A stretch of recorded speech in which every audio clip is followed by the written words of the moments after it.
नमस्कार साथियों, आज हम सर्व मनोकामनाओं को पूरा कर देने वाली श्री बृहस्पतिवार की व्रत कथा का स्मरण करेंगे।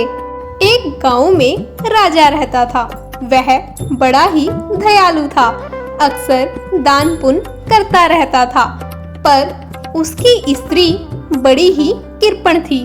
वह दान पुण्य बिल्कुल भी पसंद नहीं करती थी। वह कभी भी किसी भी भिक्षार्थी को कुछ भी दान में नहीं देती थी।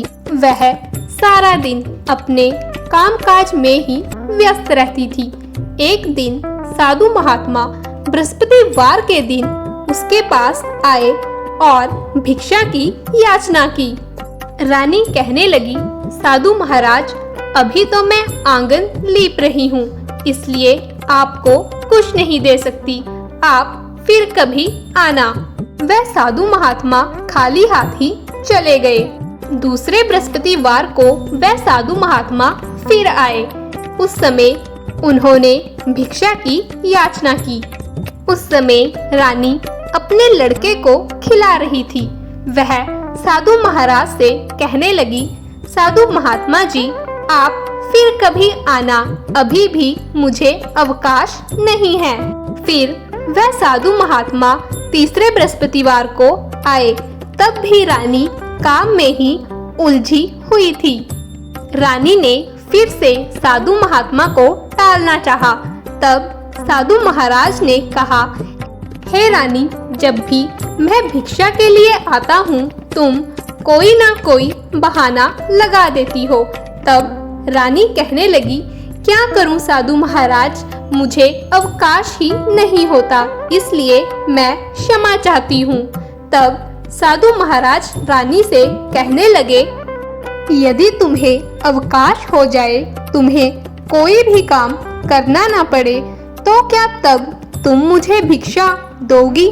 तब रानी कहने लगी, हाँ साधु महाराज, अगर ऐसा हो जाए तो आपकी बड़ी कृपा होगी। साधु महात्मा कहने लगे, अच्छा ठीक है, तो मैं तुम्हें एक उपाय बताता हूँ। बृहस्पतिवार को खूब दिन चढ़ने पर उठा करो। सारे घर में झाड़ू आदि लगाकर कूड़ा एक तरफ इकट्ठा करके रख दो। घर में चौका मत लगाओ। स्नान आदि करके घर वालों को कह दो कि वह हजामत आदि अवश्य बनवाएं। रसोई बनाकर चूल्हे के पीछे रखा करो, सामने कभी ना रखो। संध्या के समय बहुत अंधेरा होने के पश्चात ही दीपक जलाया करो। बृहस्पतिवार को पीले वस्त्र कभी मत धारण किया करो और ना ही पीले रंग की चीजों का भोजन करो। यदि तुम ऐसा करोगी तो तुम्हें अपने घर में कोई भी काम नहीं करना पड़ेगा। अब रानी प्रत्येक बृहस्पतिवार को ऐसा ही करने लगी। उसे ऐसा करते कुछ समय ही हुआ था कि रानी के घर में अन्न तक का भी दाना न रहा। फिर एक दिन साधु महात्मा बृहस्पतिवार के दिन रानी से भिक्षा की याचना की। तब रानी कहने लगी, हे साधु महात्मा जी, अब तो मेरे यहाँ अन्न का दाना भी नहीं है, भला मैं आपको क्या दे सकती हूँ? तब साधु महात्मा रानी से कहने लगे, हे रानी, जब तुम्हारे पास सब कुछ था तब भी तुम भिक्षा नहीं देती थी। अब तो तुम्हारे कहे अनुसार तुम्हारे पास अवकाश ही अवकाश है, फिर भी तुम भिक्षा देने से मना कर रही हो। तब रानी अपने किए पर साधु महात्मा से क्षमा मांगती है। वह रोने लगती है और साधु महात्मा जी से कहती है, हे साधु महाराज, मैं अपने किए पर शर्मिंदा हूँ। मैं आपसे क्षमा याचना मांगती हूँ।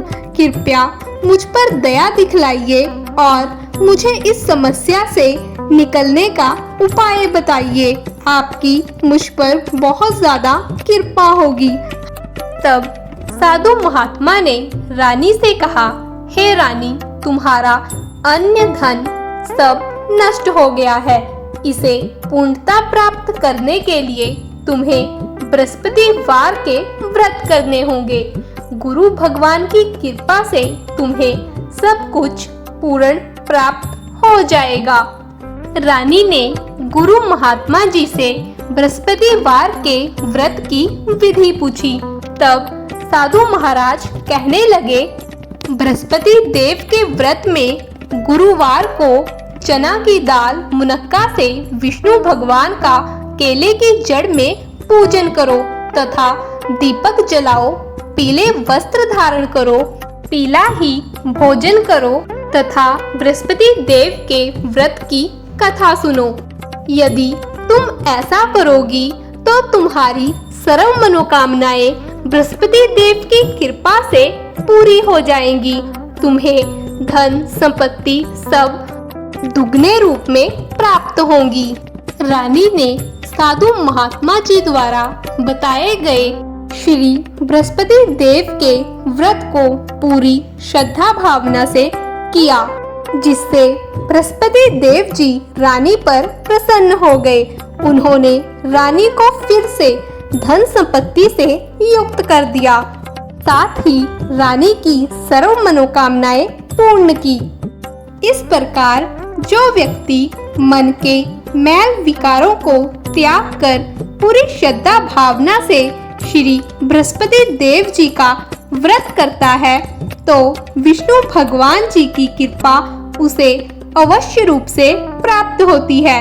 उस व्यक्ति की सर्व मनोकामनाएं पूर्ण होती हैं। वह व्यक्ति धन धान से युक्त हो जाता है।